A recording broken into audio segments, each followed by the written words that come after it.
നടക്കണ കാര്യമല്ലേ ചങ്ങാതി. അതിപ്പോ പാർട്ടിയുടെ ഒരു ലിസ്റ്റ്, പിന്നെ ഘടകകക്ഷികൾ ചില നോമിനീസ്, അങ്ങനെ എലിജിബിളായ എത്ര പേരുണ്ടാവും? കഴിഞ്ഞ തവണ 24 പേരുടെ പേര് പോയിട്ട് കിട്ടിയത് എത്ര പേർക്കാ? എല്ലാം തികഞ്ഞോന്മാർ തന്നെ ബാക്കി കിടക്കുക. അല്ലേലും നിങ്ങളുടെ പാർട്ടിക്കാരെ പ്രശ്നം ഏതാ? മുടക്കം പറഞ്ഞേ തുടങ്ങുള്ളൂ. താൻ ആ സ്റ്റേറ്റ് ലിസ്റ്റിലൊന്ന് കയറ്റിത്താടോ. ഡൽഹിയിലെ കാര്യം ഞങ്ങൾ നോക്കിക്കോളാം. ഡൽഹിയിൽ എന്ത് തോന്നിയ ദിവസം നടക്കും? അതൊക്കെ ഇവിടെയും നടക്കും. താൻ ആ വിഷയം വിട്. ഇനിയിപ്പോ ഭരണം മാറിയിട്ട് മതിച്ചാലും പ്രശ്നമല്ല. അവിടെ ഇവിടെയൊക്കെ ഞങ്ങൾ നോക്കിക്കോളാം. അത് പറ്റില്ല, ഞങ്ങൾക്ക് ഇക്കുറി തന്നെ വേണം, അല്ലേ പ്രാഞ്ചി? അതെ, അതും ഒരു ദിവസം നേരത്തെ കിട്ടിയ അത്രയും സന്തോഷം. ഇതെന്താ ഫ്രാൻസിസേ, റേഷനറി അളക്കണ കാര്യോ പറയണേ? ഈ സുരേഷ് വിവരമില്ലാഞ്ഞിട്ട് പറയണതാ.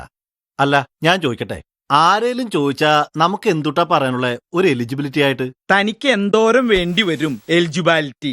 സുധാകര, നമുക്ക് രണ്ടു കൂട്ടർക്കും ഗുണമുള്ള കാര്യ പറയണത്. വേണ്ട, നമുക്ക് പോവാടാ.